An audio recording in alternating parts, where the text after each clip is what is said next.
নমস্কার বন্ধুরা, চিত্রাস ডেইলি লাইফস্টাইলে আপনাদের স্বাগত। আশা করি সবাই ভালো আছেন। শুভ সন্ধ্যা। আজ আমি বানাবো চিকেন বিরিয়ানি।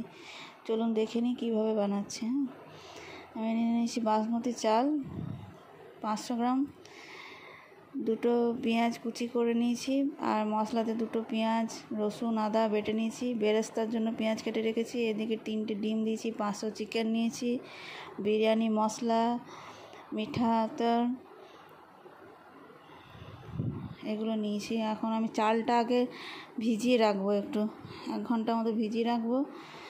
এইদিকে নিয়েছি গোলাপ জল, কেওড়া জল, তেজপাতা, গরম মশলা সব। এদিকে 1 ঘন্টা চালটা ভিজিয়ে রাখার পর এবার চালটা আমি সেদ্ধ করে দিয়েছি। যেমন এর মধ্যে গোটা মশলা, মশলা, গরম মশলাগুলো সবই দিয়েছি। গোটা জিরে, স্টার অ্যানিস, তেজপাতা, দারচিনি, এলাচ, লবঙ্গ সবই দিচ্ছি। একটু ফুটে উঠলে চালটা দেবো। গরম হয়ে গেলে একটু জলটা সেন্টটা উঠবে, তখন আমি চালটা দেব। চালটা আমি আগে 1 ঘন্টা ভিজিয়ে রেখেছিলাম, এবার সিদ্ধ করতে দিচ্ছি। এটা বাসমতি রাইস।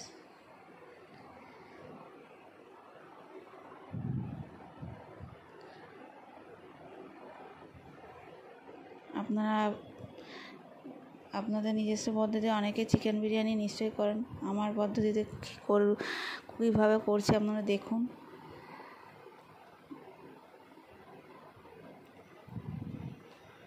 নুন দিয়ে দিলাম জলটার মধ্যে, চালটার মধ্যে, আর একটু লেবু দিয়ে দিচ্ছি, তাহলে চাল একটু ঝরঝরে হবে। এবার চিকেনটা একটু ম্যারিনেট করছি। দই দিয়েছি, 1 চামচ দই দিলাম, নুন দিলাম, হলুদ দিলাম, বড় চামচের 1 চামচ দই, নুন হলুদ দই দিয়ে একটু মেখে রাখবো। তারপর ওটা খুব বেশি মশলার প্রয়োজন হয় না, একটু গ্রেভি একটু সামান্য। অনেকে শুকনো শুকনো পছন্দ করে, আমাদের একটু গ্রেভি থাকলে সে মশলাটা ভালোবাসে বলে আমি একটু মশলা দিয়েছি। আপনারা নিজেদের চিকেন যেমন পরিমাণে নেবেন তেমন পরিমাণে মশলাটা রেডি করবেন। আমি এটা একটু মেখে রাখছি। তারপর আমি বেরেস্তাটা ভেজে নেবো। তার জন্য তেল দিচ্ছি কড়াই।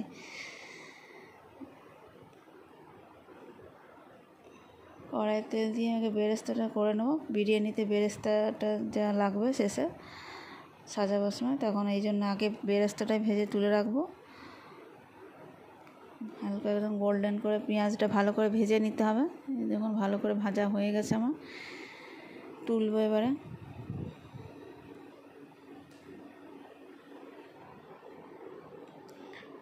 আমি এখানে 500 গ্রাম চাল নিয়েছি, 500 চিকেন নিয়েছি। আপনাদের নিজেদের পরিবারে যতজন সদস্য তেমন চাল, তেমন চিকেনটা তেমনই দিতে হবে, সেই অনুযায়ী মশলাটাও দিতে হবে। আগে আলুটা ভেজে নিচ্ছি নুন হলুদ দিয়ে, আর একটু বিরিয়ানি মশলা ছড়িয়ে দেবো, তাতে টেস্টটা ভালো আসে। আলুটা খেতে খুব ভালো লাগবে।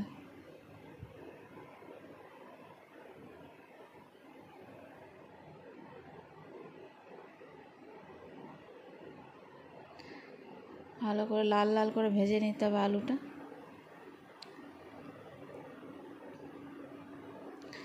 একটু বিরিয়ানি মশলা ছড়িয়ে দিলাম।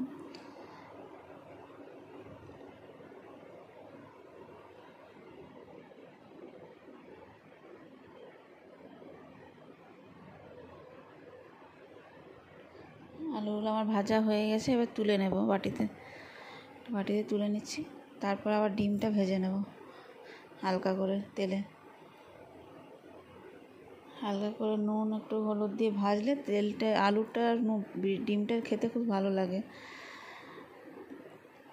একটু বিরিয়ানি মশলাও দিয়েছিলাম আলুটাতে। ডিমটাতে নুন হলুদ দিয়ে ভাজবো।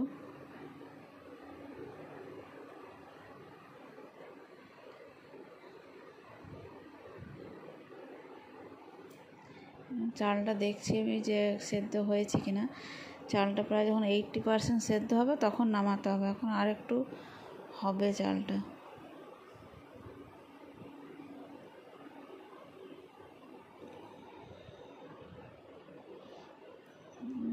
আমি এবারে চিকেনটা যেটা দেবো বিরিয়ানিতে, তার জন্য চিকেন মশলাটা এবার দিয়ে দিলাম। গোটা তেজপাতা, গোটা মশলা দিয়ে দিলাম। ওই গরম মশলাগুলো, স্টার অ্যানিস দিয়েছি, লবঙ্গ, এলাচ, দারচিনি সবই দিয়েছি। এবার পেঁয়াজটা দিলাম, দুটো পেঁয়াজ আমি কেটে নিয়েছি, বড় দুটো পেঁয়াজ ছিল।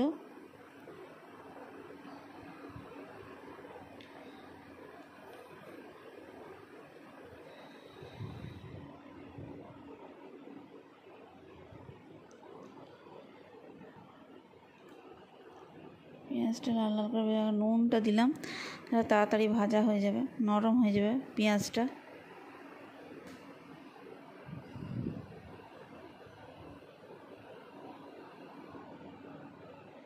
পেঁয়াজটা লাল লাল করে ভাজা হয়ে গেছে।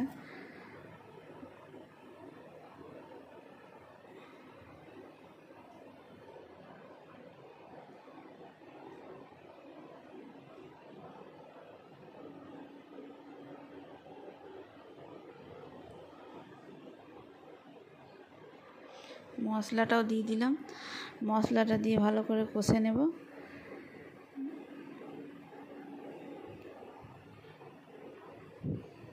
বিরিয়ানিতে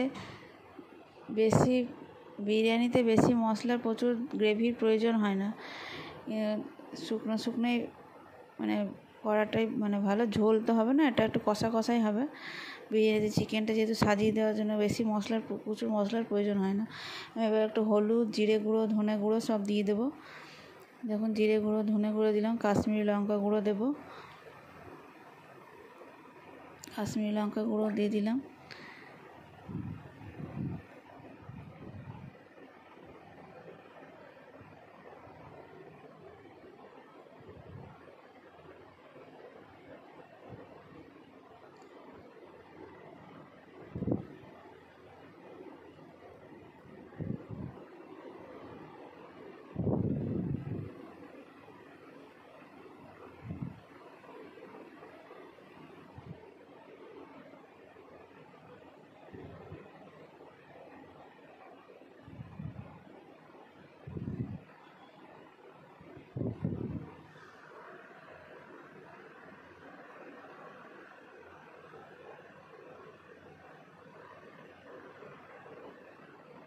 রাইসটা 80% সেদ্ধ হয়ে গেলে নামিয়ে নেবেন।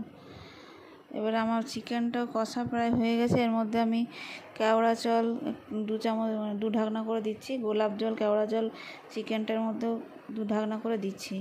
তাহলে চিকেনটার মধ্যেও খুব সুন্দর একটা মানে সেন্ট উঠবে, টেস্ট লাগবে খেতে বেশি ভালো। একটু বিরিয়ানি মশলাটাও দিচ্ছি, চিকেনটার মধ্যে বিরিয়ানি মশলাটাও দিলাম।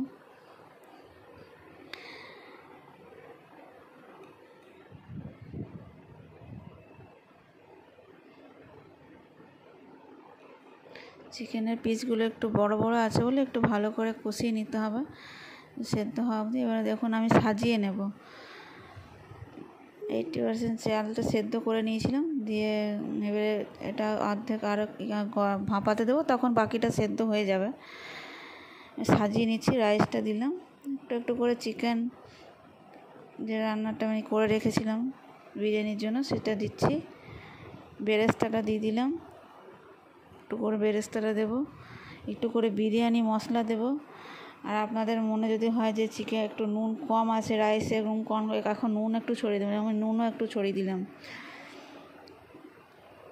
সেদ্ধ করার সময় পরিমাণ মতো নুন দিয়েছিলাম, তো আমার মনে হলো যে একটু নুনটা কম হবে, তাই একটু নুনটা ছড়িয়ে দিলাম। আমি আবার রাইস দিয়ে ভালো করে দেখুন সাজিয়ে নিচ্ছি। আবারও আর একটা লেয়ার সাজাবো চিকেন দিয়ে, বেরেস্তা দেবো, সেই একইভাবেই আমি একটু বিরিয়ানি মশলাও ছড়িয়ে দেবো। দেখুন আপনারা কিভাবে নিজেরা বানান, আপনাদের নিজে টেস্ট করেছেন, এবার আমার পদ্ধতিতে একবার বাড়িতে বানিয়ে দেখুন, আশা করি আপনাদেরও ভালো লাগবে। দারুণ টেস্টি হয়, আমার যতবারই বিরিয়ানি আমি রান্না করেছি খুব ভালো রান্না টেস্ট হয়।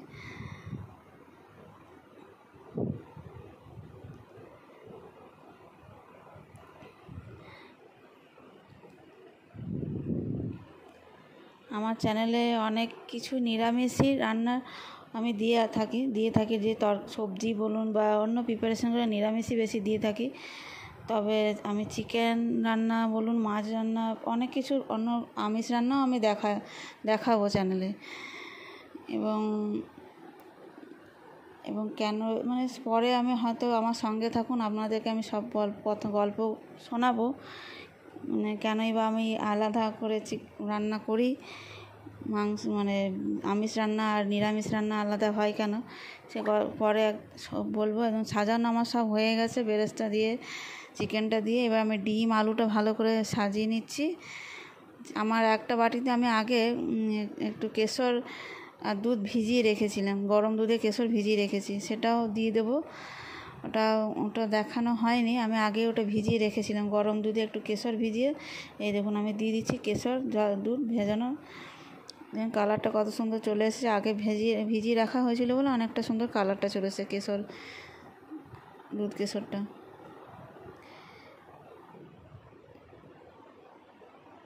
ওপর থেকে আর একটু বিরিয়ানি মশলা ছড়িয়ে দেবো আর ঘি দিয়ে দেবো, আর কেওড়া জল আর মিঠা আতর, গোলাপ জল সবই দেবো। দেখুন 4 ঢাকনা করে দিচ্ছি, সেন্টটা ভালো হবে বলে 4 ঢাকনা করে দিচ্ছি আমি। 4 ঢাকনা গোলাপ জল, 4 ঢাকনা কেওড়া জল। আমি খুব সিম্পলভাবেই করেছি, খুব রিচ হবে না, আপনারা খেয়ে দেখবেন, এতে আপনাদের শরীরের কোনো খারাপ হবে না এবং টেস্টও খুব সুন্দর হবে। একটু ঘি দিয়ে দিলাম, সামান্য 1 চামচ ঘি দিয়ে, 2 চামচ মতো ঘি দিয়েছি। একটা ফ্রাই প্যান বসিয়ে নিলাম, এবার ভাপে বসাবো আমি। গ্যাস জ্বালিয়ে দিয়েছি, ফ্রাই প্যানের ওর হাঁড়িটা বসিয়ে দিলাম। হাঁড়িটাকে আমি ভাপে বসানোর জন্য আমি একটা ফয়েল পেপার দিয়ে মুড়ে দেবো। আপনাদের বাড়িতে যদি ফয়েল পেপার না থাকে তো আটা মেখে নিয়ে আটা দিয়েও চিপে মুখটা বন্ধ করে দিতে পারেন। আমার বাড়িতে ফয়েল পেপার ছিল বলে আমি ফয়েল পেপার দিয়ে মুখটা চিপে দিলাম। 15 মিনিট ভাপে থাকবে, তারপর আমি এটা নামিয়ে নেব। এর সঙ্গে খাওয়ার জন্য একটা রায়তা বানাবো। রায়তাটাও আমি খুব সিম্পলভাবেই করেছি, আপনাদেরকে দেখাচ্ছি। রায়তাটা আমি দেখুন কেমন সিম্পলই করেছি। আমি এই রায়তাতে অনেকে তেল গরম সর্ষে যেটা দেয়, আমাদের বাড়িতে পছন্দ করে না সেটা দেওয়া বলে আমি দেখুন সিম্পলি শুধু শসা, পেঁয়াজ আর লঙ্কা দিয়ে করেছি। আর এদিকে মশলার মধ্যে একটু দেবো বিট নুন আর চাট মশলা আর ভাজা জিরে গুঁড়ো যেটা থাকে, সেই জিরে গুঁড়োটা, মশলা গুঁড়োটা দেবো আমি। এইটাই আমাদের বাড়িতে পছন্দ করে এই রায়তাটা খেতে, তাই আমি এভাবেই বানিয়েছি। আপনারাও এটা খেয়ে দেখুন, এই রায়তাটা খেতেও ভালো লাগে। যে তেল দিয়ে সর্ষে ফোড়ন দিয়ে রায়তা যদি না খান, এটাও খেয়ে দেখুন, সুন্দর টেস্ট লাগে। আমার চ্যানেলে এই রেসিপি দেখার জন্য আপনাদেরকে অনেক অনেক ধন্যবাদ জানাচ্ছি। আমার চ্যানেলটাকে শেয়ার করুন, সাবস্ক্রাইব করুন। আমার পাশে থাকার জন্য আপনাদেরকে অনুরোধ জানাচ্ছি। দেখুন আমার ভাপে বসা 15 মিনিট হয়ে গেল। এবার খুলে আমি এটাকে সার্ভ করব, দেখাচ্ছি আপনাদেরকে। দেখুন কত সুন্দর হয়েছে, সার্ভ করেও দেখাচ্ছি আপনাদেরকে। অনেক অনেক ধন্যবাদ আপনাদেরকে, সবসময় পাশে থেকে আমাকে সাহায্য করুন। এবং রায়তা আর বিরিয়ানি সাজিয়ে দিয়েছি, আমি স্যালাড নিয়েছি একটু পাশে।